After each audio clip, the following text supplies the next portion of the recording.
네, 오늘은 예수님에 대한 이야기이고요. 우린 천주교라고 하는데 사실은 좀 천주교라는 표현은 맞지 않습니다. 그리스도교가 맞는 표현이고, 저희가 예수님을 하느님의 아들이고 하느님이라고 믿는 종교, 그래서 예수를 그리스도라고 또 선포하는 사람들의 집단, 그들을 이제 그리스도교인이라고 우리가 부르거든요. 그래서 예수님에 대한 이야기가 거의 90%가 천주교에서 할애되고 있습니다. 그러니까 어떻게 보면 창조주 하느님은 좀 홀대받는 편이기도 하죠. 참 창조할 때만 등장하게 보이고 사실은 많이 홀대당한 느낌이 좀 있고요.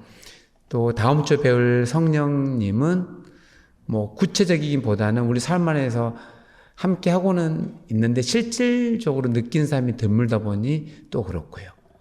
유일하게 예수님은 역사적인 인물이었고 똑같은 우리 인간처럼 이 땅에 살다가 돌아가신 분이기도 하고요.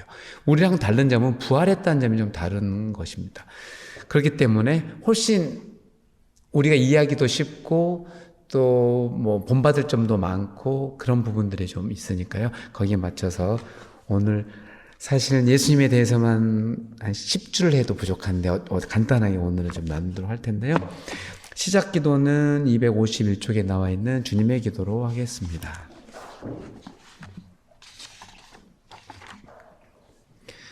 성부와 성자와 성령의 이름으로 아멘.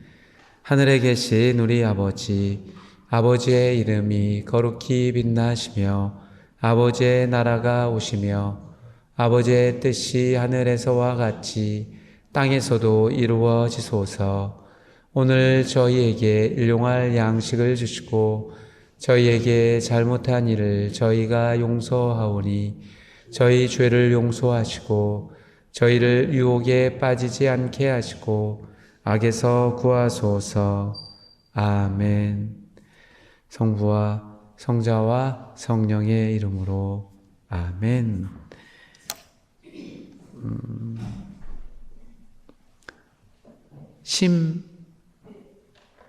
이름이? 심윤태 맞아.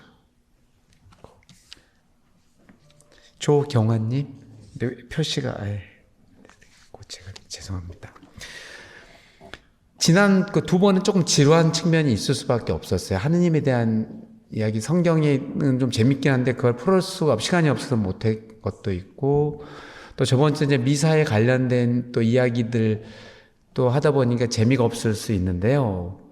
오늘은 기존에 비해서는 내용적인 측면보다는 여러분과 관련된 이야기가 훨씬 많을 수도 있습니다. 여러분 인생 살아오면서 여러분들이 좀 고민했던 부분들, 그런 것까지 좀 관련이 좀 있기 때문에 훨씬 느낌이 좋을 수 있습니다.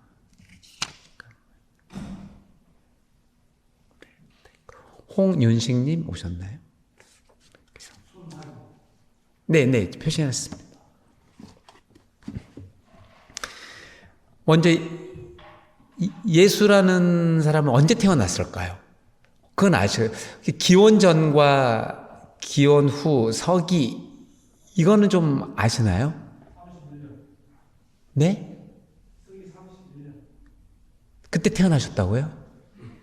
아닌 것 같은데요? 아니, 제가요? 기억이 없는데. 이제 예수님을 기준으로 이제 서양 사람들이 만든 거잖아요. 예수님 탄생 이유가 서기입니다. 그래서 사실은 서기 0년이 예수님이 태어난 해가 맞는데 실질적으로는 그게 좀 맞지가 않고요. 4년 정도 예수님께서 태어나셨다라고 이야기를 하고 있습니다. 그리고 날짜는 중요하죠. 우리가 크리스마스는 예수님이 태어난 생신이신데요. 12월 25일입니다. 정말 예수님께서 12월 25일에 태어나셨을까요? 그렇지가 않습니다. 원래는 이제 로마의 어떤 그 토속신이랄까요? 뭐 축제가 있었는데 태양신을 숨기는 축제, 그 축제가 바로 12월 25일이었습니다. 동지가 언제죠? 동지요. 12월? 네네.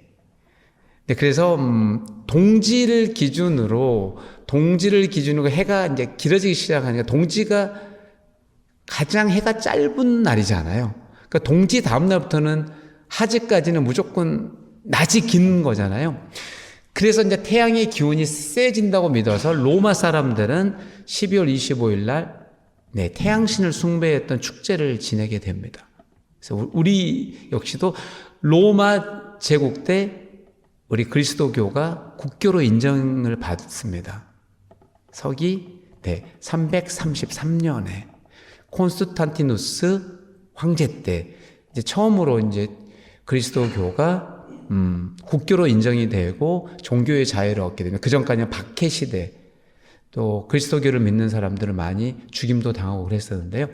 그런 상황입니다. 그래서 이제 로마 풍습을 좀 따르면서 날짜를 12월 25일 날로 그냥 입혔습니다. 예수님께서는 며칠에 태어난 건 아무도 알지 못합니다. 12월 25일 날 그냥 태어났다라고 저희가 가정하고 그때 이제 크리스마스를 합니다. 여러분들 크리스마스 어떻게 보내셨나요? 기존에 이제 그냥 공휴일이잖아요. 원래는 석탄일은 공휴일이 아니었죠. 기억이 나시나요? 크리스마스만 공휴일이었다가 어떤 종교적인 차별이 있다 그래서 부처님 오신 날이 나중에 공휴일로 제정이 되기도 했었습니다. 그만큼 서양에서 들어온 종교이기는 했었는데 또 우리나라에서는 공휴일로 일찌감치 정했던 것이죠. 어쨌든 예수님께서는 영년에 태어났다고 할 게 할 수 없이 그런 건 아닌데 역사학자는 영년이 아닌 것 같다고 하니까요. 영년 12월 25일 날 태어났다고 하고 그날부터 이제 서기가 시작되는 거고 예수님이 태어난 날을 저는 기원전 BC 이렇게 합니다. 그래서 before Christ입니다. BC라는 그 약자가 예수님 전이라는 뜻입니다. 그럼 AD는 이제 서기잖아요. 무엇일까요? AD. AC가 맞아야 되잖아요. BC, 그러니까 before Christ면은 AC가 돼야 되잖아요. after Christ가 돼야 되는데 어째서 AD가 되었을까요? 이거는 이제 라틴어를 쓰게 됩니다. 네, 아노 도미눔 그래갖고 주님이라는 뜻입니다. D라는 거는 도미누스 이제 그런 뜻인데 주님이라는 뜻인데 우리는 예수님을 나중에 이야기할 텐데 주님이라고 부르고 있죠. 저도 그렇고 주님 그러면 저번 주에는 세 분이 있다 그랬죠. 성부, 성자, 성령 다 주님을 우리가 부르고 있는데요. 우리가 지금 예수님을 주님 이렇게 이야기를 하고 있는데요. 그 주님입니다. 도미눔. 아노는 이후. 라틴어로 그런 뜻입니다. 똑같습니다. 그래서 BC는 영어로 썼고요. AD는 라틴어로 써갖고 예수님을 기준으로 지금 이렇게 기원전, 서기 이걸 우리가 쓰고 있는 것입니다. 그만큼 서양사에서는 예수님이란 존재가 이 달력을 좌지우지할 정도로 대단한 것이죠. 이 예수라는 뜻은요, 원래 모세의 제자였던 여호수아에서 출발합니다. 여호수아. 이 뜻은 하느님께서 구원하신다 그런 뜻을 가지고 있는데요. 저번에 이야기했다시피 알렉산더 대왕이 기원전 333년에 이스라엘 지금 팔레스타인 지역을 정복하게 되면서 그리스말을 쓰게 되었다고 했죠. 많은 유대인들이. 그래서 예수라는 거는 그리스어로 여호수아를 그리스로 옮긴 그 말입니다. 많은 사람들이 이 뜻이 워낙 좋잖아요. 하느님께서 구원한다는 뜻이 너무 좋잖아요. 그 말 뜻이.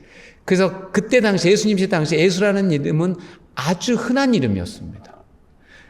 지금 우리 사회에서 가장 흔한 이름은 어떤 이름일까요? 옛날에 우리 국어책에 어렸을 때 국어책에 철수, 영희가 가장 흔한 이름의 대표였잖아요. 영수. 죄송합니다. 영수 계신가요? 네. 저는 영수를 좋아했잖아요. 근데 재수, 삼수인데 영수는 단방에 대학교 들어갔고 한 번도 시험을 한 번에 붙었고 영수, 재수, 삼수가 아니어서 영수 이렇게 철수 이런 이름이랑 똑같이 보시면 됩니다. 그다음에 우리가 뒤에 이제 붙이는데 예수 그리스도라는 뜻은 그리스도도 또 그리스도입니다.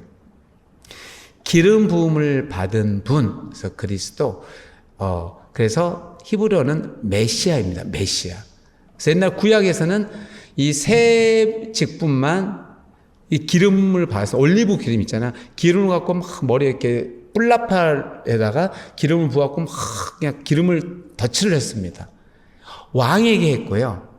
예언자에게 했습니다. 그리고 사제들에게 이 딱 세 직분에만 기름을 부었었거든요.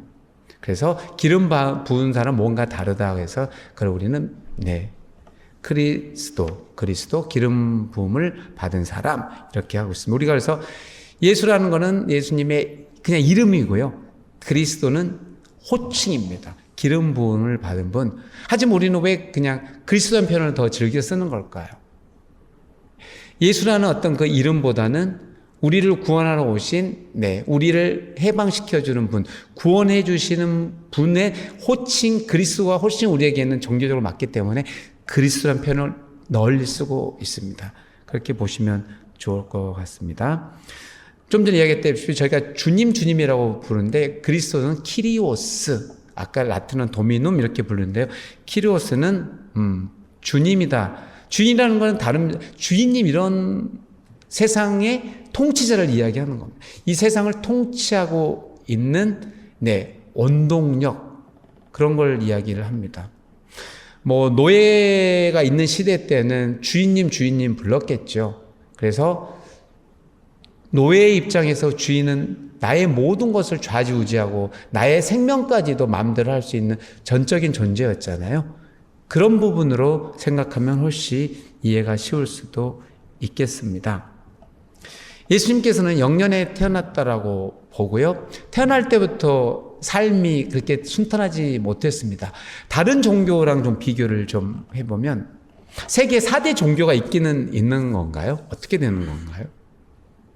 4대 종교가 있으면 어떤 게 4대 종교인가요?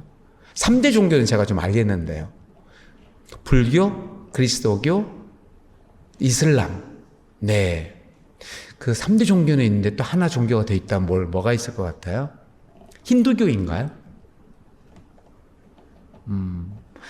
어쨌든 부처님도 그러고 또 마호메트도 그렇고 공자도 그러고 어떤 그분들의 삶은 예수님의 삶과 비교해서는 그렇게 좀 힘들지 않았다라고 보여진대요. 예수님은 태어날 당시부터 고초를 많이 겪습니다. 잘 알다시피 예수님께서는 베들레헴에서 태어났습니다. 그 정도는 아시잖아요. 원래 예수님의 고향은 베들레헴이 아니죠. 나자렛이라는 곳인데요. 나자렛이 어디냐면 그 수도 예루살렘에서 북쪽 거의 끝 지점까지 가야 됩니다. 갈릴레 호수에서 살짝 밑으로 내려오는 거의 시골 제일 끝자락입니다. 옛날에 조선시대 때 우리나라에서 죄를 지면 관리들이 유배를 보냈는데요. 유배지가 어디였죠? 대관령을 넘거나 아니면 어디였죠? 전라도나 경상남도 이런 서울에서 가장 먼 곳으로 유배를 보냈잖아요. 그들의 어떤 정치력을 약화시키기 위해서 힘을 못 쓰게 하려고 한 건데요. 그런 어떤 시골 산간 벽지입니다. 나자렛도 그런 산간 벽지 쪽에 있습니다. 예수님께서 그때 계셨는데 그때 헤로데 황제가 칙령을 내리게 됩니다. 인구조사를 좀 해야 돼서 인구조사를 하려면은 자기의 본적지로 가야 됐습니다. 본적지요. 자기가 태어난 장소. 우리도 옛날에 본적이 있었잖아요. 호적에. 근데 지금은 그게 없는 거잖아요. 왜냐하면 옛날에 지역 차별이 있을 때는 이 사람이 본적이 어디냐에 따라서 사람들이 편견을 갖는다 해서 지금은 그걸 없애버렸죠. 본적이 이제 의미가 없는 거잖아요. 그 사람이 어디서 태어나는 게 그렇게 중요하지 않았는데 2000년 전에는 자기가 태어난 곳으로 가게 돼서 요셉 성인, 예수님의 양부라고 불려진 요셉의 본적지가 바로 베들레헴이었습니다.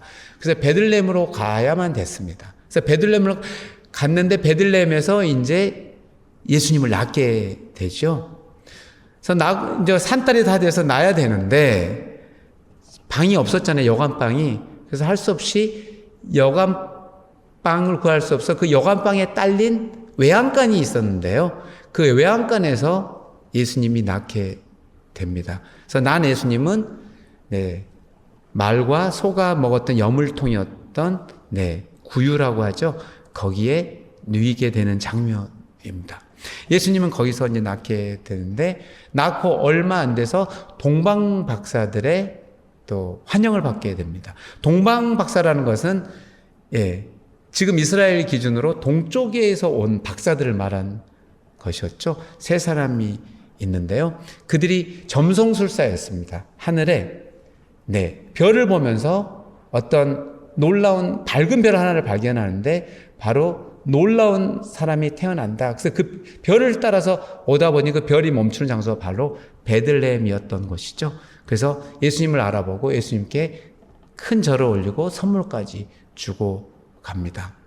그런데 예수님을 만나러 가기 전에 헤로데 왕을 만나고 헤로데 왕이 이제 동방에서 온 유명한 박사들이 오니까 어떻게 왔냐? 그러니까 여기에 유다인의 왕이 태어난다라고 들었다. 라고 하면서 그 사람을 경배하러 왔다고 하니까 자기가 왕인데 또 왕이 있으면 어떻게 되는 거예요? 싹부터 잘라내야 되겠죠.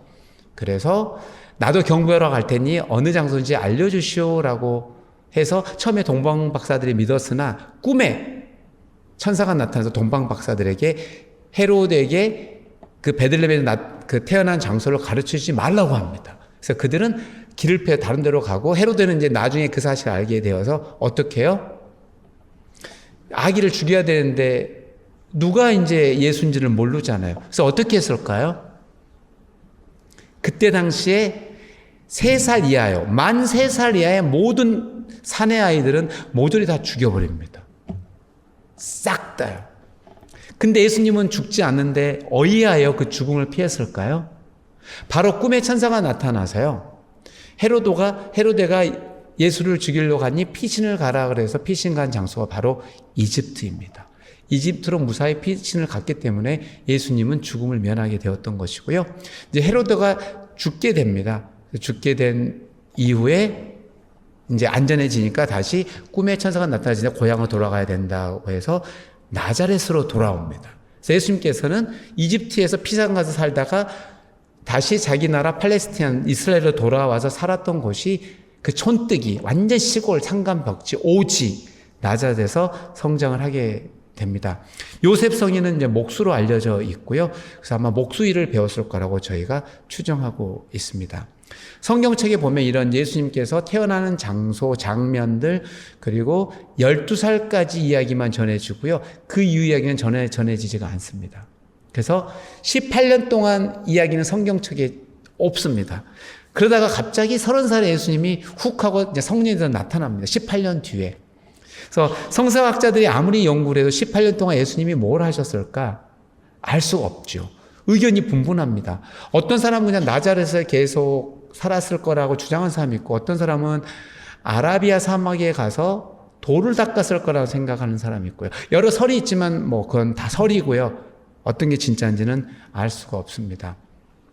이제 30살이 돼서 자기가 해야 될 일을 예수님께 알고 나는 하느님의 아들이다. 그래서 이 나라에 복음, 기쁜 소식을 전하러 와서 그 기쁜 소식을 전해야 된다고 30살쯤 이제 처음으로 대중 앞에 나섭니다. 그걸 우리는 공생활이라고 부릅니다. 공생활이라는 건 대중 앞에 공적으로 자기가 할 일을 선포했다. 그래서 예수님의 공생활. 근데 3년 정도밖에 하지 못합니다. 안타깝게도. 좀 이따 설명할 텐데 죽게 되는 것이기 때문에요. 그러니까 처음에 예수님께서 공생활을 했던 장면이 바로 세례를 받았습니다. 예수님께서는 죄가 없으셨습니다. 하느님의 아들이었기 때문에 죄가 단 1도 없었거든요. 근데 세례를 받게 됩니다. 왜냐하면 그때 세례자 요한이라는 사람이 많은 죄인들을 요르단 강에서 물로 씻은 다음에 세례를 주고 그러면 죄를 용서받았다라는 어떤 표징이 되는 그 예식을 하고 있었기 때문입니다. 그래서 예수님께서 세례자 요한에게 갑니다. 세례 받으러 세례를 주세요. 세례자 요한하고 예수님은 6달 차이입니다. 세례자 요한이 태중에 6달이 되었을 때 예수님께서 잉태가 되었기 때문에 6달 차이가 나니까 거의 친구나 되겠죠. 그 또래인데 세례를 달라고 하니까 세례자 요한이 아니 주님이라고 부릅니다. 내가 주님께 세례를 받아야지 주님이 어야에 저한테 세례를 달라고 합니까? 저는 줄 수 없습니다. 이렇게 합니다. 세례자 요한은 이미 예수님을 알아봤던 것이죠. 그분이 하느님의 아들이시라는 것을요. 그렇기 때문입니다. 그때 예수님께서 이렇게 합니다. 내가 세례를 받아야만 됩니다. 그래야지 당신의 의로움이 이 세상에 드러나기 때문에 세례를 주십시오라고 하면서 예수님께서 세례를 받게 됩니다. 세례를 받고 나서 처음으로 향했던 곳이 바로 그 요르단강 근처 걸어서 한 4시간 정도 되는 사막으로 가게 됩니다. 유대 광야인데요. 그 사막이라 해도 우리가 말하는 그 모래밖에 없는 그런 사막은 아니고요. 조금 풀도 나 있는 그런 사막을 가게 되고 40일 동안 거기서 단식을 하게 됩니다. 물만 드시고 음식을 잡수시지 않게 됩니다. 그때 그 유명한 악마의 유혹을 받습니다. 3가지 유혹. 빵의 유혹, 권력의 유혹, 그 다음에 명예의 유혹을 받습니다. 여러분은 어떤 유혹을 받고 살아가세요, 보통? 예수님은 이 3가지 유혹을 악마가 했을 때 다 거절하고, 물러나라고 악마를 저지합니다. 여러분, 이제 3가지. 빵은 먹어야 되잖아요. 먹고 살아야 되는 부분이고요. 권력은 다른 사람들을 힘을 가지고 마음대로 좌지우지하고 조종할 수 있는 거고요. 명예는 뭐예요? 남들이 와 멋있다. 인기 짱이죠. 그런 인간의 기본적인 욕망들, 욕구와 관련된 걸 마귀가 유혹을 한다는 것이죠. 여러분 삶도 마찬가지일 겁니다. 마귀가 호시탐탐 여러분들의 약점이 3가지는 다 있기 때문에 호시탐탐 노리고 이제 산다는 것이죠. 예수님께서는 그 3가지를 다 물리치게 됩니다. 그런 다음에 이제 3년 동안요, 어마어마한 일을 하시게 됩니다. 물론 12제자를 이제 뽑은 인물도 시작해가지고요, 가장 큰 2가지 일을 하는데요. 아픈 사람들을 고쳐줍니다. 먼저 첫 번째 육신이 아픈 사람들이요. 어떤 사람들을 고쳐줬을까요? 어떤 사람들 고쳐줬을까요? 귀가 들리지 않는 사람을 들리게 해줬고요. 눈이 보이지 않는 사람들을 보이게 해줬고요. 팔이 비틀어진 사람을 펴게 했고요. 중풍병으로 누워있는 사람을 걸어가게 했고요. 나은 자를 치유해 주셨습니다. 또한 놀랍게도 죽은 사람을 살리기도 했습니다. 아픈 사람들을 많이 고쳐줬다는 점이 중요하고요. 2번째는요, 마귀 들린 사람들이 그때는 상당히 많았습니다. 그 마귀 들린 사람들에서 마귀를 다 쫓아냅니다. 악령을 지금으로 말하면 퇴마죠. 퇴마. 마귀를 제거하다 쫓아내는 일을 했습니다. 그런 걸 보면 지금하고 비슷하지 않을까 싶습니다. 지금 아무리 의학이 발달되었다 해도 우리가 아픈 사람들이 많잖아요. 그리고 정신적으로 고통받는 사람도 많고요. 그때 당시도 그랬는데 예수님께서는 정신적으로 고통받고 있는 사람들을 악마의 지배를 받았다고 봐왔고 마귀 들린 사람들이었죠. 그들을 마귀에서 구출을 해주는 방법을 썼고 또 병으로 고통받는 사람들에게는 직접 낫게 해주면서 병의 고통에서 헤어나게 해주셨습니다. 예수님께 해준 이거는 바로 해방이라고 보여줍니다. 그들이 병 때문에 아무것도 못하고 마귀들에서 아무것도 못하는 그들을 거기에서 해방시켜 줬다라는 게 되게 중요합니다. 그리고 여러 기적들을 베풀게 되는데요. 가장 큰 기적이 바로 빵의 기적입니다. 빵은 5개밖에 없었거든요. 빵이 5개밖에 없었는데요. 그때 굶고 있는 사람은 5,000명이 있었습니다. 그 5개 빵으로 예수님께서 기도를 하면서 5,000명이 배불리 먹고도 또 큰 광주리가 있었는데요. 그 광주리에 남은 빵들을 담았더니 12광주리나 되었다라는 놀라운 기적을 베풀게 됩니다. 그거는 무엇이냐면요. 배고픈 사람들에게도 한없는 자비를 베풀었다라고 보여주는, 그러니까 배고픈 사람들에게도 먹을 양식을 줬다. 이런 것들이 보여집니다. 그리고 이분은 하느님의 아들이었지만 죄인들하고 어울렸습니다. 이때 당시에 죄인들의 그룹이 있습니다. 일단 나병 환자 이런 사람들, 아픈 사람들은 다 죄인입니다. 이 유다인들이 믿었던 것들은 이들이 장님으로 태어나고 이렇게 나병을 걸려면은 죄를 지었기 때문에, 하느님께 뭔가 밉보였기 때문에, 잘못한 일이 있기 때문에, 죄를 지었기 때문에 죄인이라고 불렀습니다. 그래서 아파트에서 그들은 죄인이었습니다. 창녀들도 죄인이었습니다. 왜 그럴까요? 창녀는 몸을 파는 거잖아요. 그러니까 죄인이었습니다. 그 다음에 세관원들도 죄인이었습니다. 자기 민족들에게 세금을 받아서 자기 민족들이 썼던 것이 아닙니다. 로마 제국에 바쳤기 때문에 로마 앞제비들, 우리로 보면 일제시대 때 친일파들을 말하면 되겠죠. 그래서 죄인이라고 불렀습니다.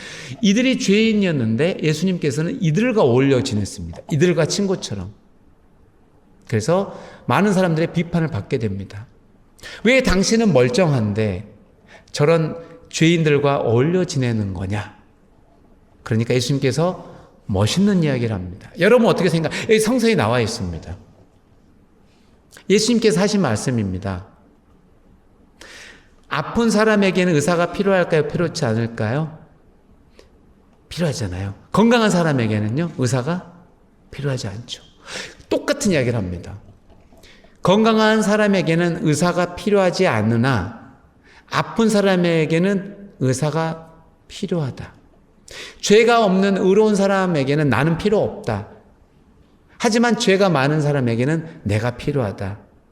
그게 말이죠. 예수님께서는 그 죄 많은 사람들을 고쳐주러 왔다, 치유해주러 왔다라는 걸 자기 의사라고 거기서 밝힙니다. 죄인들을 치유해주는 의사로 밝히게 됩니다. 그 놀라운 일들을 합니다. 그래서 예수님께서 존경받는 이유는 천한 사람들과 어울렸다는 것입니다. 그 아무것도 하지 않은 그거를 합니다. 그러면서 예수님께서 많은 사람들에게 선포했던 이야기는 바로 하느님 나라입니다. 저번 주 복음이 그거였죠. 예수님께서 하느님 나라를 어떻게 비유를 들면 좋을까? 그러다가 찾아낸 게 저절로 자라는 씨앗의 비유, 그 다음에 겨자씨의 비유. 저절로 자라는 씨앗은 씨를 하나가 농부가 땅에 심었더니 저절로 이제 자라서 나중에 곡식이 커서 나달이 연 거고, 나달이 익으니까 또 낫으로 베어서 먹게 되었다. 그런 이야기인데, 그 농부는 어떻게 그렇게 씨를 심었는데 그게 자라는지 잘 모른다. 그게 이제 하느님 나라의 모습이다 이야기했고, 겨자씨는 이제 참깨보다 더 작은데 그걸 심었더니 큰 무화과 나무 정도 큰 나무가 돼서 새들이 와서 깃들게 된다. 그런 이야기, 하느님 나라를 이야기하고 있습니다. 하느님의 나라는 하느님이 다스리는 나라입니다. 하느님이 다스리는 나라입니다. 그래서 구약에서 하느님이 다스리는 나라는 이렇게 정의가 됩니다. 하느님의 정의와 평화가 실현되는 것입니다. 그러니까 이미 우리가 지금 살고 있는 곳에, 여러분 생각할 때 지금 우리 나라가요, 대한민국이 정의롭고 평화가 넘친다면 이미 하느님 나라가 이루어진 겁니다. 근데 여러분 보기 아닌 것 같은데요, 정의롭지 못한데요, 불의한 일도 많이 있는데요, 평화요? 우리 지금 휴전 상태인데 남북이 대치되어 있는데요, 남북만 대치됐나요? 영남 호남 지역까지도 나눠져 있는 것 같은데요. 아유, 말도 안 돼. 세대까지 지금 나눠져 있는데요. 나이 먹은 사람, 젊은 사람들까지 나눠져. 서로 평화가 어디 있어요? 늘 싸움이라고 정신이 없는데라고 생각한다면 아직 하느님 나라가 이 땅에서 이루어지지 않는 것이죠.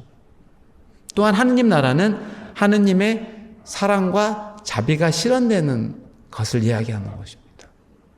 여러분이 보시기에 불의가 많고 불의한 일이 많고 또 나쁜 놈들이 더 잘 사는 것 같고 착한 사람이 더 못 사는 것 같이 보일지라도 하느님께서는 그 모든 사람에게 사랑과 자비를 베풀고 있다라는 것이고, 우리 눈에는 그것이 실현되지 않는 것처럼 보이나 실질적으로는 언젠가는 실현될 것이라고 그 믿는 바입니다. 이 하느님 나라가 실현되기 위해서 해야 될 일이 있는데 바로 회개입니다. 회개는 마음을 고쳐먹는다. 마음을 고쳐먹어서 그 전에 낡은 습관을 완전히 고쳐 새 사람이 되는 걸 말하는 것입니다. 보겠습니다. 여러분이 가지고 있는 낡은 습관, 습성이라고 그럴까요? 어떤 것들이 혹시 있어요? 여기서 말하는 낡은 습성이라는 것은 좀 부정적인 의미죠. 나쁜 습관을 이야기합니다. 혹시 마음속에 좀 떠올려 보겠어요? 예수님이 했던 이야기는요, 이기적인 걸 말했습니다. 나만 생각하는 것. 그게 가장 나쁜 것을 보였습니다. 나만 생각하는 것. 나만 배불리 먹으면 된다. 우리 가족만 배불리 먹으면 된다. 우리 가족이 배불리 먹기 위해서는 다른 사람들은 와서 뒤치다꺼리 해야 된다. 그리고 돈 없는 사람들은 노예처럼 와서 싼 임금으로 가지고 우리를 보필해야 된다. 그들이 잘 사는 못 사는 상관은 없다. 우리만 잘 먹고 잘 사고 편안하면 된다. 이게 가장 나쁜 습성이라고 보았습니다. 예수님께서는. 그래서 그들에게 외칩니다. 회개하여라. 하느님 나라가 가까이 왔다. 이렇게 외친 거죠. 너희가 회개를 하지 않으면 하느님 나라에 들어갈 수가 없다. 기회가 없다. 시간이 얼마 남지 않았다. 지금이라도 너희가 마음을 고쳐먹고 너 자신을 위해서 사는 게 아니라 남을 위해서 살아간다면 하느님께서 너희 그 잘못을 용서해주고 그동안 했던 모든 나쁜 일은 없었던 일로 쳐주겠다. 이제 그렇게 이야기를 합니다. 근데 어떻게 됐을까요? 많은 사람들이 그 회개의 길에 동참했을까요? 아쉽게도 그러지 못했습니다. 소수만이 회개의 길에 동참했고 예수님이 외치는 그 삶을 살아가게 됩니다. 많은 사람들이 자기가 평생 살아온 습성 때문에 그 낡은 습성을 고치지 못했습니다. 여러분은 어떠실까요? 여러분이 지금 세례 받으시려고 하는 것은 어떻게 보면 그동안에 살아왔던 낡은 여러분의 습성과 이별을 해야 되는지도 모릅니다. 그러려면 뭐가 필요하냐면요, 결단이 필요합니다. 결단이라는 거는 대충 나 이렇게 해야지라고 될 게 아닙니다. 진짜 독한 마음을 먹고 이번 기회에 반드시 잘라낸다라는 그런 강한 굳센 의지가 있어야 되는 것이죠. 여러분들 이번에 세례를 받을 때는 뭐 그렇게 안 살았을 것 같은데요. 혹시 예수님의 말씀이죠. 다른 사람들을 돌보지 않고 나와 내 가족들만 돌보고 살았다라면 이제는 두루두루 다른 사람들도 보면서 그들과 나누는 삶을 살아야 된다. 그게 예수님의 회개의 이야기입니다. 예수님께서는 이따가 좀 이야기할 텐데 참 행복이 어떤 것인지를 이야기를 좀 했고요. 또 복음을 선포하죠. 기쁜 소식이라는 복음인데요. 이 복음이 뭐냐면 소외받는 사람이 아무도 없는 사회를 이야기합니다. 지금 우리 사회는 말이 안 되죠. 소외받는 사람들이 어디 숨어서 다 있기 때문에 그렇습니다. 근데 예수님께서 말하는 기쁜 소식을 전한다는 게 복음인데요. 복음이 기쁜 소식인데 소외받는 사람이 아무도 없는 사회를 일컬었습니다. 그리고 가장 중요한 예수님의 어떤 선포는 사랑에 대한 이야기였습니다. 율법 조항은 613가지나 있는데 이건 법조문입니다. 우리말은 보면 우리가 민법, 형법 있고 뭐 헌법도 시작해갖고 민법, 형법 뭐 다 있는 것이잖아요. 그것처럼 유대인들도 이런 율법이 있었는데 그 법에 다 맞춰 살아왔었는데 예수님은 613가지의 법을 2가지로 요약을 해냅니다. 바로 사랑으로 요약을 하는데요. 하느님 사랑과 이웃 사랑으로 합니다. 이웃을 누구처럼 사랑해야 된다? 이웃을 내 자신처럼 사랑해야 된다는 그 유명한 말을 예수님께서 하신 겁니다. 여러분 어떠세요? 여러분은 얼마만큼 여러분 자신을 사랑하세요? 여러분 스스로를 얼마만큼 사랑하세요? 아끼고 사랑하세요? 아니면 여러분을 들들 볶고 괴롭히세요? 아니면 여러분을 좀 사랑하세요? 여러분 실수하면 그럴 수도 있지 나는 인간이잖아 라고 여러분 스스로 실수한 것에 관대해서 아니면 이 멍청이가 실수하면 어떻게 안 되지 정신 똑바로 차렸어야지 라고 여러분을 다그치는지 어떠신 것 같아요? 한국 사람들의 많은 분들은 좀 다그치는 편이 있는데요. 자기를 다그치는 사람은 다른 사람도 다그친대요. 자기에게 너그러운 사람은 모르겠습니다. 그럴지 안 그럴지 모르지만 다른 사람에도 너그러울 수 있다라고 누가 이야기하는데 요즘은 좀 그렇지 않죠. 내로남불이란 말이 우리 한국 사회를 지배하고 있잖아요. 나에게는 너무너무 너그럽고 감대하고 남에게는 너무너무 혹독하고 그게 오히려 이제 문제가 되어 있는 사회이긴 한데요. 예수님은 그렇습니다. 내로남불 예수님께 존재하는 말이 아니죠. 오히려 너가 손해를 보더라도 다른 사람에게 더 이득을 주는 삶을 살아야 그게 사랑이다. 그래서 그런 유명한 말씀까지 하시게 됩니다. 이런 예수님이 많은 민중들에게는 박수를 받았죠. 너무 고마운 분이잖아요. 근데 고깝게 생각하는 사람도 있었습니다. 바로 종교 지도자들이었습니다.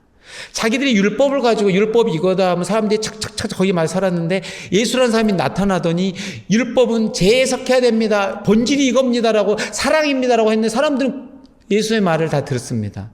그러니까 자기들은 종교 지도자들이 이제 쓸 자리가 없어질 것 같으니까 예수님을 라이벌로 생각하고 예수님을 없애려고 방도를 꾸미기 시작합니다. 그래서 신성 모독죄로 예수님을 고발하게 됩니다. 저 사람이 자기가 하느님의 아들이라고 떠들고 다녔다. 하느님은 한 분뿐이시지 누구 하느님과 자처할 수가 없잖아요. 저 사람을 처단해야 된다라고 해서 로마 총독에게 갔죠. 이 사람을 죽여주시오. 우리는 식민지 지배를 받고 있기 때문에 어떤 사람을 죽일 권한이 없으니 로마 인인 당신이 이 사람을 죽여주시오. 그 유명한 빌라도입니다. 빌라도가 아무리 예수님과 신문을 해봐도 죄가 없거든요. 그래서 예수님을 놓아주려고 합니다. 죄가 없으니까. 근데 종교제는 가만히 있을 수 없다. 만약 당신이 저 사람을 살려주면 당신은 뭐다? 이 사람이 왕이라고 했고 로마의 왕이 되려고 했던 사람, 쿠데타를 일으키게 한 사람을 살려준 사람을 해서 우리가 가만히 있지 않겠다라고 협박을 하게 됩니다. 그래서 빌라도는 살짝 겁이 많은 비겁자였습니다. 그래서 종교 지도자들이 선동을 해서 사람들에게 폭동이 일으킬까 봐 들어와서 죄가 없는 예수님을 그냥 십자가형에 몰아넣게 됩니다. 저기 보면 저기 보면 INRI라고 되어 있잖아요. 저게 라틴어입니다. 예수이고요.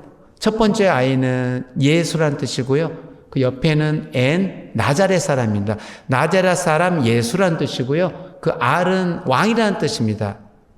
렉스의 라틴어로. 그 다음에 제일 마지막에 I는 이제 J랑 I를 같이 라틴에서 쓰고 있거든요. 유다인 뜻입니다.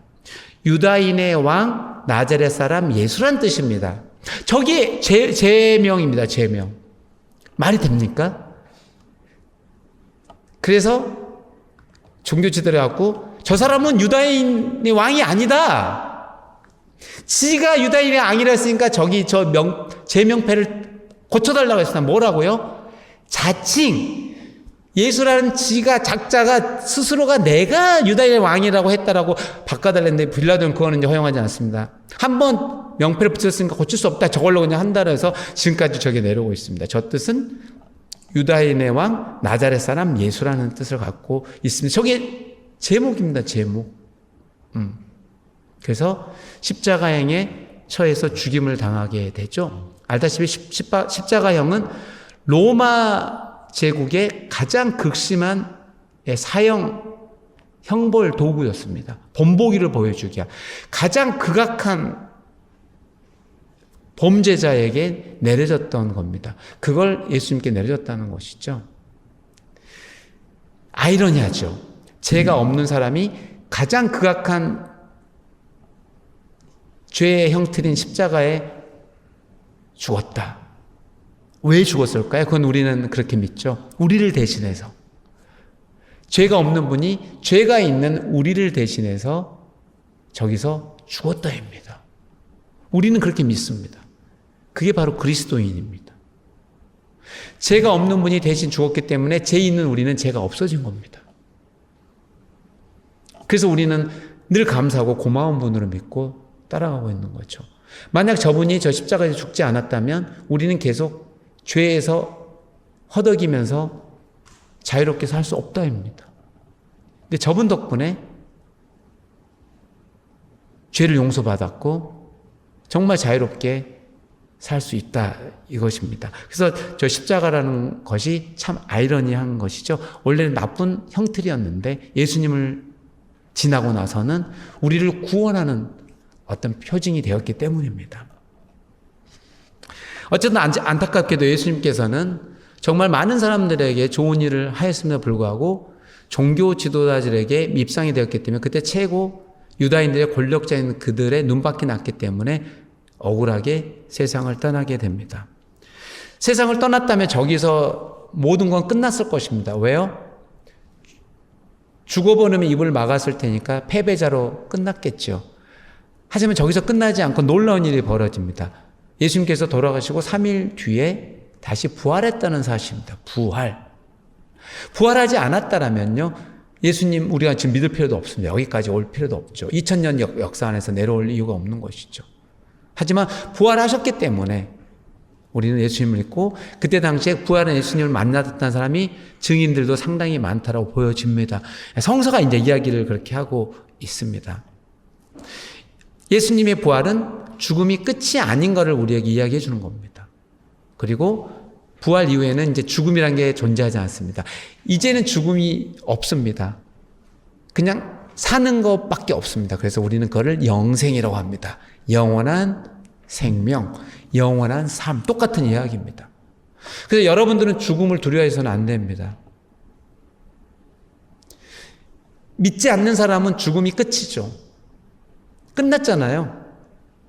믿지 않으니까요. 근데 저희는 죽음이 끝이 아닙니다. 죽은 뒤에 예수님께서 십자가에 돌아가셨다 다시 살아난 것처럼 우리도 다시 살아날 수 있다라는 우리에게는 그런 희망이 있습니다. 그래서 죽음을 저희는 두려워하지 않습니다. 왜냐하면 다시 부활할 것이기 때문에. 그리고 예수님이 계신 천국, 하느님 나라는 지상에도 있고 저 세상에도 있는 것인데요. 저 세상에 계신 예수님을 직접 우리가 이제 만날 수 있게 됩니다. 그래서 죽음을 두려워하지는 않습니다. 그게 저분이 보여줬기 때문입니다. 여러분들도 죽음을 두려워하기보다는 내가 만나고 싶은 감사하는 분에게 인사를 전할 수 있는 기회라고 생각하고 앞으로는 죽지 않는 영원한 삶을 살 수 있다고 생각하시면 훨씬 좋겠습니다. 그리고 예수님은 죽음을 해서 아까 우리 죄를 용서해 줬다고 말씀드렸고 또 예수님의 부활은 또 우리가 결국은 나중에 부활될 거라는 희망을 줬다고 했습니다. 예수님께서 많은 군중을 가르치셨는데요. 예수님께서 가르쳤던 교육 방법이 있습니다. 그걸 원리라고 부르는데요. 첫 번째는 사랑의 원리입니다.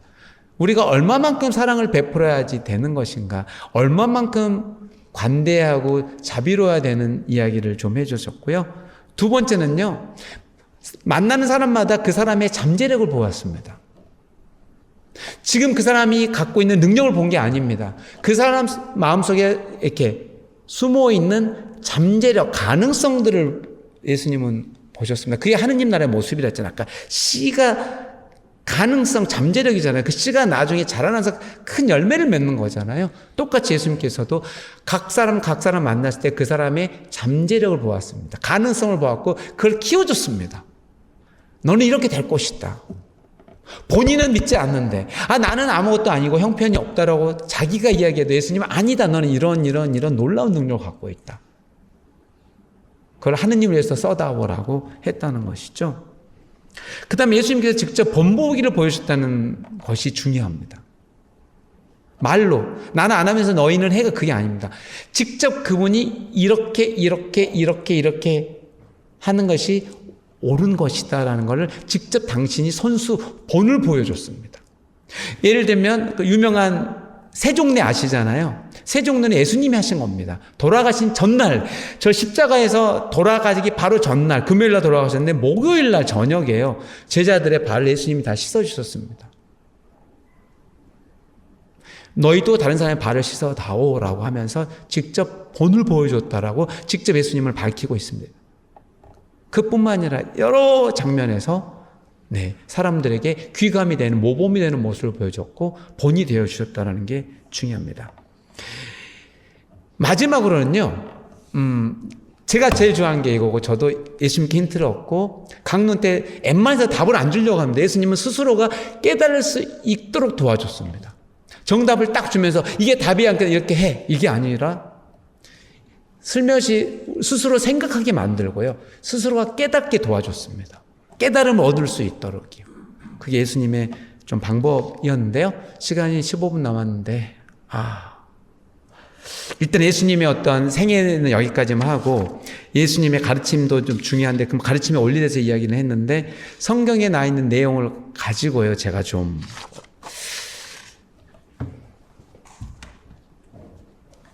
이미 아신 것도 있으실 거고요, 처음 들은 것도 있으실 텐데요. 성경에 나와 있는 4가지 복음서의 내용을 다 하려고 몇 년 걸리거든요. 그래서 오늘은 아쉽게도 다 할 수가 없어서 마태복음 5장, 6장, 7장에 나와 있는 내용을 좀 위주로 해서 간단히 말씀을 드릴게요. 첫 번째, 참 행복이 뭔지를 마태복음 5장 3절에서 밝힙니다. 이해가 안 될 겁니다. 잘 들어보십시오. 이해가 되시면 손을 들어주시고, 이해가 안 되면 가만 계시고요. 다 가만 계셔야 될 것 같은데요. 행복하여라 마음이 가난한 사람들, 하늘나라가 그들의 것이다. 행복하여라 가난한 사람들, 하늘나라가 그들의 것이다. 어떻게 생각하세요, 여러분? 가난한 사람들은 행복하다고 생각하세요? 아니면 가난한 사람은 불행하다고 생각하세요? 그럼 답이 나오죠? 다시 보겠습니다. 슬퍼하는 사람들, 너희들은 행복하다. 왜? 위로를 받을 것이기 때문이랍니다. 기뻐하는 사람들이 행복할까요?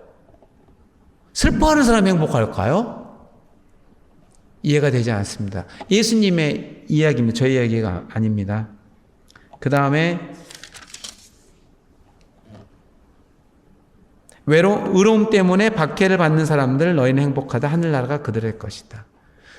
불의가 아니라요, 의로운 일을 하다 보면 공격을 받겠죠. 그래서 삶이 고달프죠. 근데 행복하다. 결국 너희는 하느님 나라를 갖게 될 것이다. 이런 이야기입니다. 이게 그러니까 참 행복이 뭐냐면, 우리가 세상에서 생각하는 우리의 이야기가 아닙니다. 예수님이 보는 참 행복의 길은 우리 보통 인간이 보는 거랑 조금 달라 보이죠. 어떻게 보면 반대가 될 수도 있습니다. 뭘 많이 가지고 있는 게 행복한 게 아니라 없었을 때 행복할 수도 있다는 것입니다. 왜냐하면 없을 때 하느님께 의지하기 때문입니다. 내가 기쁜 사람은 아쉬운 게 없잖아요. 하느님을 찾을 필요 없죠. 하지만 슬퍼하는 사람은 내가 뭐가 아쉬워. 그러니까 하느님을 찾게 될 거라는 거죠. 그래서 행복하게 될 거라는 이야기인지도 모릅니다. 여러분은 어떠신지요? 돈이 너무 많으시고 뭐 슬퍼할 일도 없으시면 성당 다닐 이유는 없으십니다. 아쉬운 게 없잖아요. 어떻게 보면 아쉬움이 있을 때 우리는 또 성당을 다녀야 되는 이유가 되기도 하겠죠. 네, 그 다음에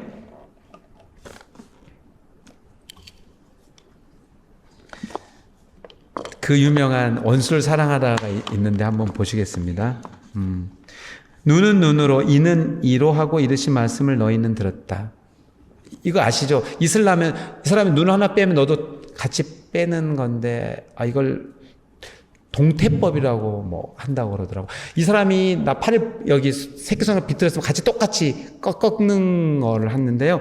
그걸 들었다는 거죠. 그러나 나는 너에게 말한다. 악인에게 맞서지 마라. 오히려 누가 네 오른뺨을 치거든. 여기 오른뺨이 여기에요. 그러니까 왼손잡이겠죠? 제가 오른뺨이잖아요, 여기가요. 오른손 치면 등으로 쳐야 될 거 아니에요.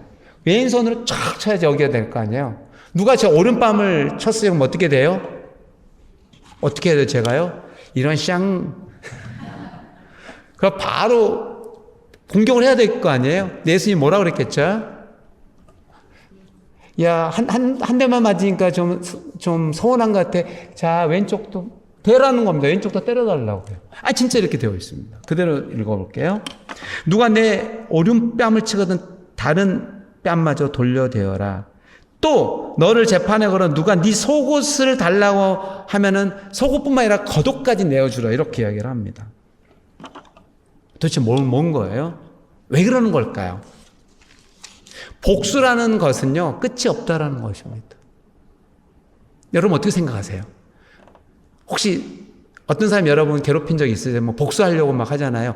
그 넷플릭스에 유행했던 송혜교 나온 거 뭐였죠? 글로리? 속시원했어요? 근데 악인이건 선이건 복수는 계속 또 다른 복수를 계속 양산하는데 그 복수는 어떻게 돼요? 더 강도가 세지죠.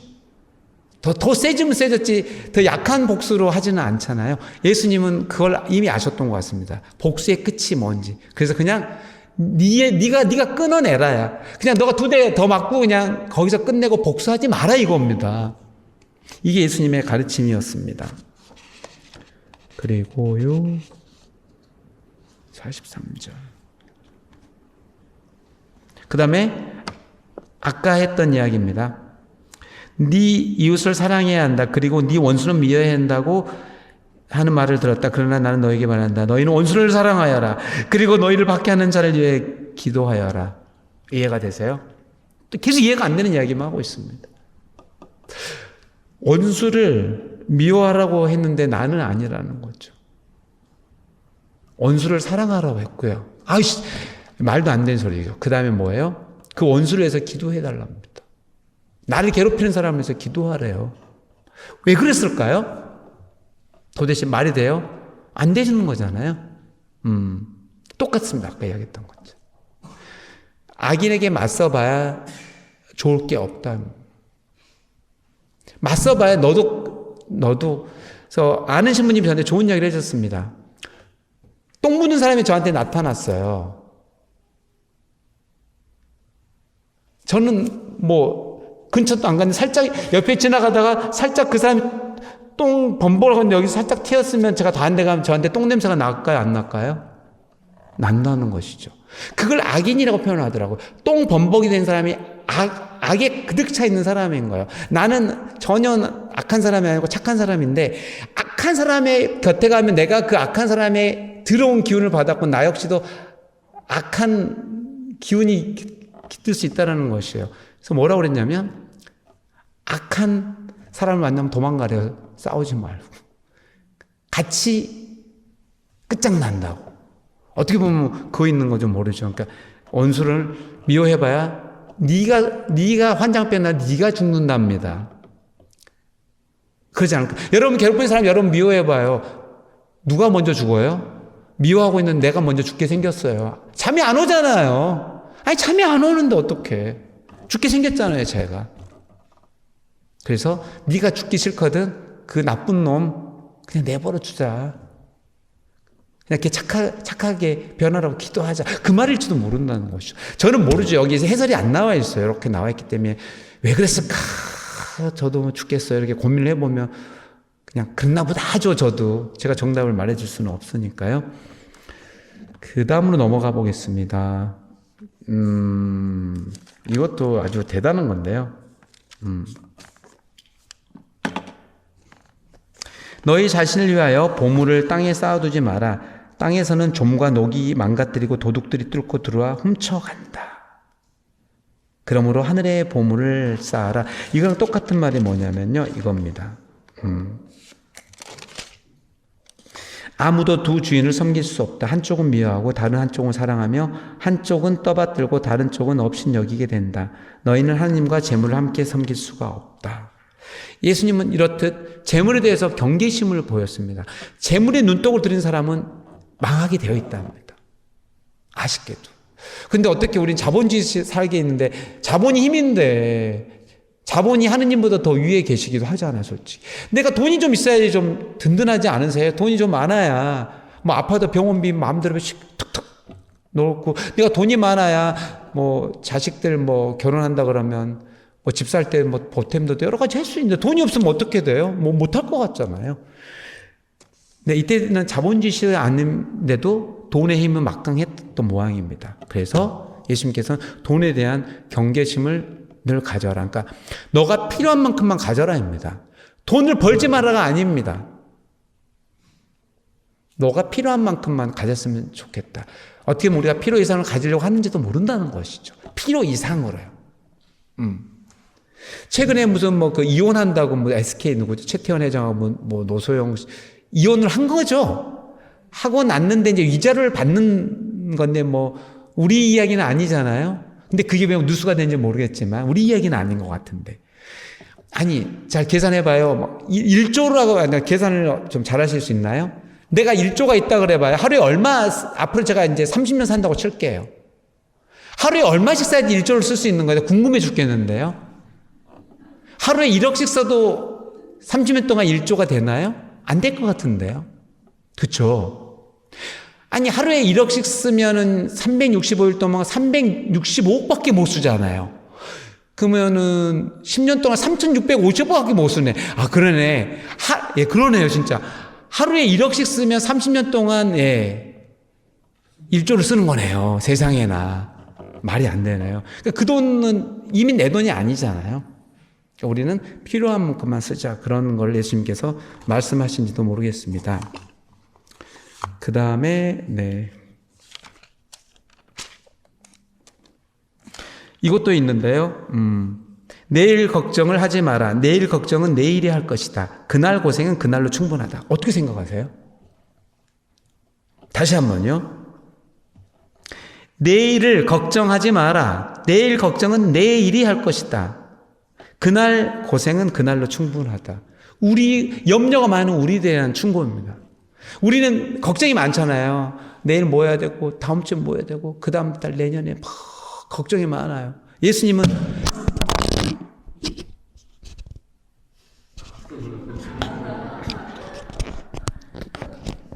예수님은 걱정이 많은 저희에게 그만 걱정해라. 너 오늘 하루 고달프게 살았잖니. 오늘 하루 고달프게 살았으면 오늘은 좀 쉬어. 이제 고달팠으니까 푹 쉬어. 눈 뜨고 내일 걱정은 내일 가서 내일 눈 뜨고 내일 해. 오늘은 그만해. 이제 오늘 충분히 했잖니. 이 말입니다. 여러분 어떠세요? 그렇게 하고 싶어도 잘 안 되시잖아요. 앞으로는 좀 그러죠. 예수님의 말씀입니다. 오늘 애 많이 썼잖아, 너. 그러니까 오늘은 이제 쓴 걸로 끝나고, 다 끝났다, 이제 쉬자. 걱정하지 말자. 이제 끝입니다. 그럼 2다리 뻗고 자야 됩니다. 그럼 내일 아침에 일어나면, 그래, 오늘 또 시작되네. 오늘 하루 한번 가보자, 으쌰으쌰. 이렇게 하라는 것이죠. 너무 우리들의 걱정이 많고, 내일의 걱정, 모레 걱정, 내년 걱정 너무 많으니까 예수님께서 그렇게 말씀하셨다고 저는 생각이 들어집니다. 그 다음에, 이것도 아주 중요한 말인데, 2분 남았네. 어떡하지? 시간이 없네. 남을 심판하지 마라. 그래야 너희도 심판받지 않는다. 너희가 심판하는 그대로 너희도 심판받고 너희가 되지않는 바로 그대로 너희도 받을 것이다. 너는 어찌하여 형제의 눈 속에 있는 티는 보면서 네 눈 속에 있는 들보는 깨달지 못하느냐. 네 눈 속에 들보가 있는데 어떻게 형제에게 가만 네 눈에 티가 끼었는데 빼줄게 하겠냐. 이 말입니다. 심판하지 말랍니다. 이게 무슨 말이냐면 못 묻은 개가 못 묻은 개 나무라 한다는 겁니다. 나는 똥 묻었는데 똥 묻은 내가 야 너 재 묻었네 이 말입니다. 네의 그 단점이 더 크면서 어떻게 더 작은 단점을 갖고 있는 사람을 지적질하고 심판하고 너는 왜 그밖에 못해 이러냐는 겁니다. 그러지 말라는. 네가 누군가를 판단하고 싶고 심판하고 싶어진 생각이 드는 순간 네 자신을 바라봅니다. 네 거는 얼마나 흠이 더 많은지입니다. 놀라운 이야기죠. 2분만 더 할게요. 시간은 다 됐지만 참아주세요. 시간이 없습니다. 저도 중요한 이야기라. 그 다음 이겁니다. 그러므로 남이 너에게 해주기를 바라는 그대로 너희도 남에게 해주어라. 이것이 율법과 예의 정신이다. 이겁니다. 여러분 바라는 거 있잖아요. 누가 나에게 선물해 주면 좋을 것 같으면 예수님 말씀 그럼 너도 그 선물해 주랍니다. 나는 요즘 설거지 하는 게 귀찮아 죽겠어요. 누가 와서 설거지 했으면 좋겠다 그러면 네가 다른 집 와서 설거지 해주라는 거예요. 혼자 청소하려니까 이제 좀 귀찮았어요. 그래서 누가 청소해주면 좋겠다 말 먹었잖아요. 그러면 그럼 너랑 비슷한 데로 가서 청소는 네가 해주라는 거예요. 네가 원하는 게 있을 거 아니냐. 그럼 바라지만 말고 다른 사람도 너처럼 바라고 있을 거 아니냐. 그럼 너 가서 그 사람에게 해주라입니다. 놀랍죠. 이걸 황금률이라고 부릅니다. 예수님이 하신 어록이 수백 가지가 있잖아요. 그 중에 베스트를 뽑으라면 이거라고 해서 그걸 황금률이라고 합니다. 영어로는 골든 룰입니다. 가장 유명한 최고로 뽑으라면 이걸 꼽고 있기 때문입니다. 됐고 하나만 더 할게요. 7장 너희는 좁은 문으로 들어가라. 멸망으로 이끄는 문은 넓고 길도 널찍하여 그리로 들어가는 자들이 많다. 생명으로 이끄는 문은 얼마나 좁고 또 그 길은 얼마나 비좁으니 그리로 찾아드는 이들이 적다. 무슨 말일까요? 편한 길은 모든 사람이 다 간다는 겁니다. 100명 중에 99명은 편한 길, 꽃길, 지름길로 가려고 한다는 건데 거기는 멸망의 길이라고 예수님이 말씀하십니다. 너희는 평탄한 게 쉬운 길로 가지 말고 좁은 길로 가라. 아무도 사람들이 가려고 하지 않는 그 길로 가라. 의로운 길인 거죠. 고독해도요. 이렇게 예수님은 멋있는 분입니다. 의연하게 탁 철학이 있으신 분이죠. 자기만의 신념이 있고요. 그걸 선한 고집이라고 부릅니다.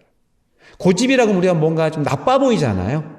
예수님은 아주 착한, 좋은, 선한 고집을 가지고 계셨고 신념이라 표현한다면 그걸 묵묵히 갖고 그래서 어쨌든 적대자에게 죽임은 당하긴 했지만 우리에게는 얼마나 큰 득을 주신 거예요.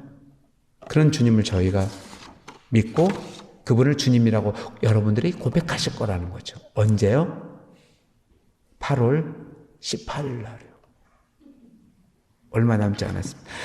아쉽네요. 시간이 너무 없어서 이렇게 준비를 진짜 한 시간에 맞추려니까 안 되네요. 이게 사실 10시간이 더 부족한데 한 시간 동안 고생 많으셨고요.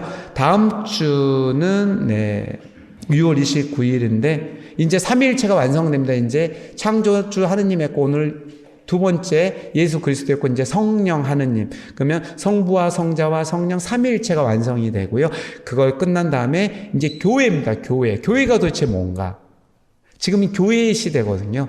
여러분이 교회입니다.